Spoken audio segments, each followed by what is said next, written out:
Hello, everyone. This is Rob, and welcome back to Media Awareness and Part 3. I can't believe this is happening. Part 3 of my interview with the vampire, I guess, series now. Um, that is completely unintended. But if you like my channel and like what I do here, click the like button, click the bell icon to be notified whenever I upload something new. Comment below and like this video or dislike it. Share if you like, and we can just have a conversation. You can message me personally on Facebook. I'd be delighted to hear from you. My link will be in the description below, along with links to the previous two videos I did on this topic, as well as links to the AMC series trailer, the 1994 original film trailer, and my Patreon link, which I will caution you, it is not currently active, so that I'm working on that. It's causing a little bit of hassle to get that up and running. However, it will be soon, so just hang in there if you're interested in becoming a Patreon member. So, I recently received a lot of feedback on both of my videos, and I really want to thank those who watched them and those who were kind enough to express their views, positive and negative. I can take it all, and I appreciate all of the feedback. It's all welcome, as previously stated, and may I reiterate that for this video. So, the show itself, the AMC original series, is getting some pretty good reviews apparently, and is somewhat critically acclaimed from what I can gather. And a lot of people aren't really too concerned about the creative liberties that have been taken with the series. That being said, I do still stick by my stance that too many creative liberties, if a person is prompted by the series to read the novels, they could potentially be really thrown off by what they read, as it's vastly different apparently from what's being presented on screen currently. Consequently, though, they might be more intrigued by it. Anne Rice's writing is compelling. I've said it before, I will say it again. And once you start, it's hard to stop. Take it from me, I started rereading Interview with the Vampire last evening on audiobook. That's how I read everything, for personal reasons. And it was just, it brought back all these memories of originally reading it and all the subsequent reads I delved, in, delved into over the years, because I did read Interview quite a few times. And I could see where there are areas for creative liberties to be taken. My biggest point, though, and I stick by this, it's the change in time frame. Because that, to me, is a significant change.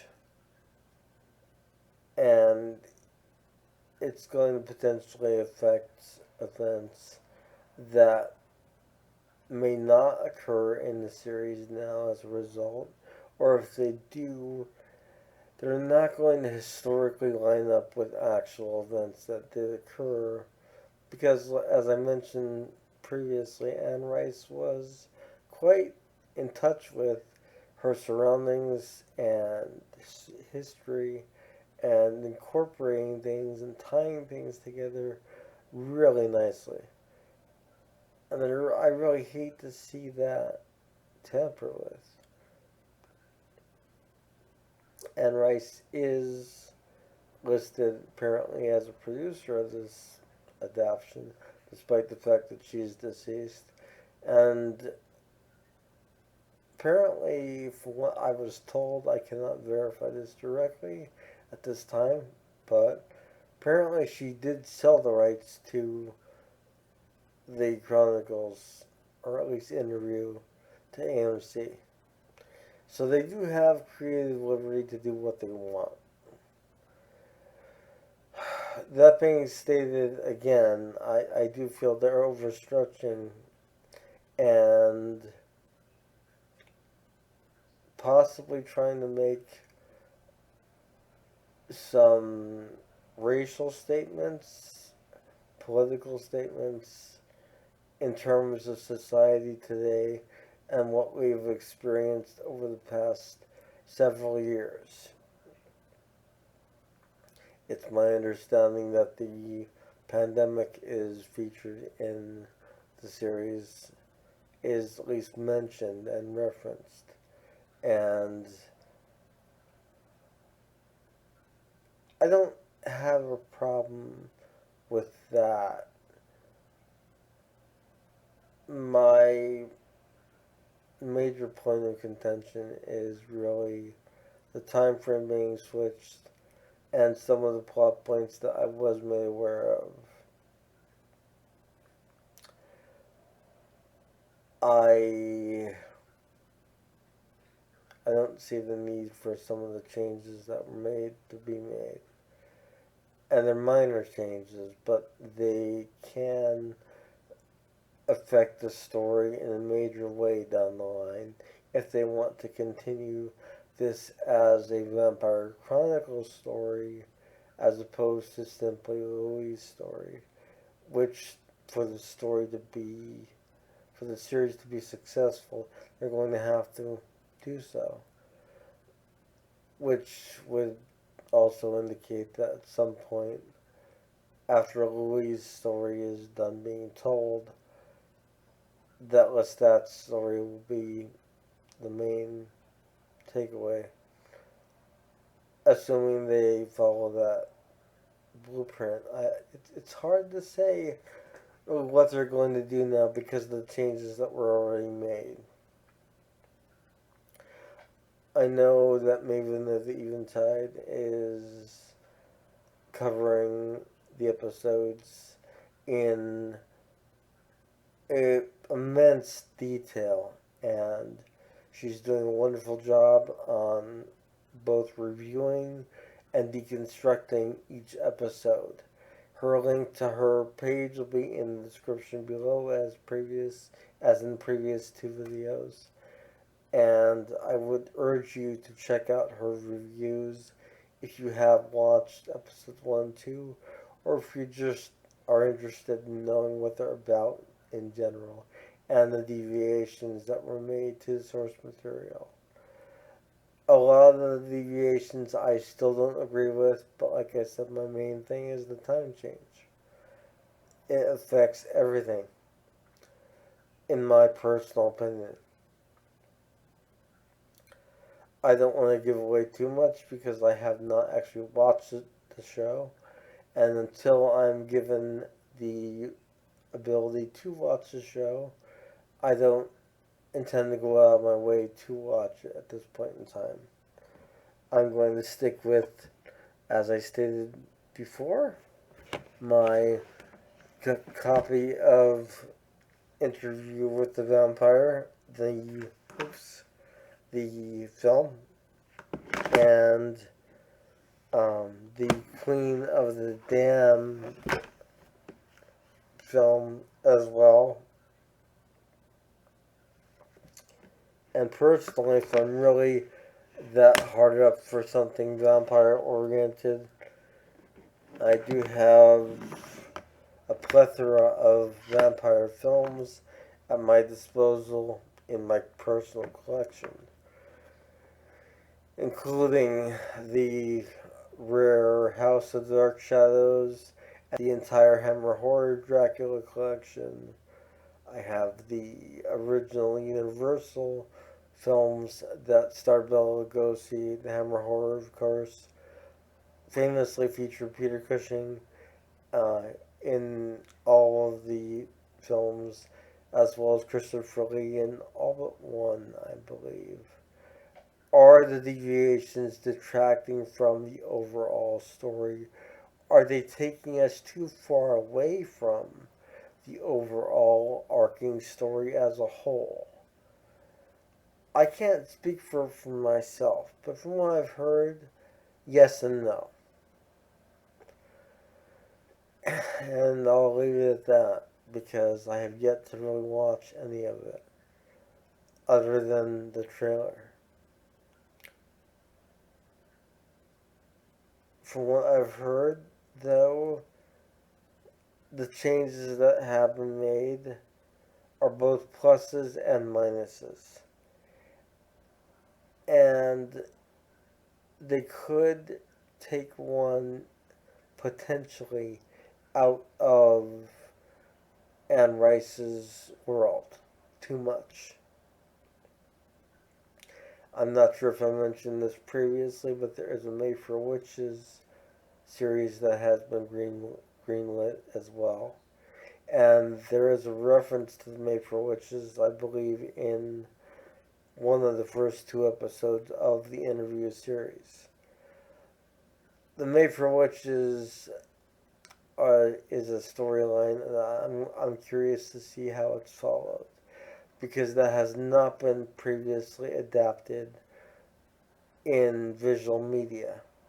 And I'm hoping that AMC, if they're the ones doing it, that they stick to the source material somewhat religiously with that, given that we have not had any type of other adaptation of that particular storyline. And I'm curious to see what that brings. So, as previously stated at the beginning of this video, there will be links in the description to the previous two videos I've done on this series. I want to thank those of you who have been kind enough to comment and give your feedback thus far. And I'm glad that some of you are really enjoying what you're saying. I would also urge those of you who have not read the novels to read the novels. I'm currently rereading, or in my case, listening to Interview with the Vampire. Thoroughly enjoying it. It's an amazing book. I'm looking forward to continuing with my read into the Vampire Lestat, Queen of the Damned, Tales of the Body Thief, Manlock the Devil, and the list goes on. I'm also planning on rereading the Made for Witches novels as well. There's just so much of Anne Rice out there, and I would definitely check it out. Also, as mentioned in my second video, I believe, I would delve into other writers that are out there. And some vampire authors to check out, in my personal opinion, and which related authors. Kim Harrison, The Hollows, which focuses on a witch specifically, Rachel Morgan. However, her friend Ivy is a vampire. That series is amazing. I've only scratched the surface of The Hollows, but I'm impressed with the first three novels I read out of the 14 or 17 or so novels. I don't even know, I lost count. But Kim Harrison is phenomenal. I thoroughly recommend her work. I also want to recommend, if you're into more of the provocative and graphic stories, you want to check out Christine Feehan's Dark series. It's an incredibly well written erotic fantasy, not fantasy, erotic gothic horror series. And Christine Feehan is really amazing at what she does with the Dark series. I've only scratched the surface in that one as well. There's also Yasmin Gilmore. But there's so many series out there, and these are untapped markets in terms of visual media. And these are markets that could be easily adapted by showrunners for any platform, Netflix, AMC, HBO. There's so many different areas out there. As I also stated repeatedly, read Anne Rice's novels. You will not be sorry. They are works of art. It is gothic horror at its finest. This is Rob with Media Awareness. If you like this video, click the like button, comment below, let me know your thoughts in any way, shape, or form. And if I am given the opportunity to watch the interview series, I will do so. And I will give my honest, objective opinion. I look forward to talking to you all soon on whatever topic happens to come up.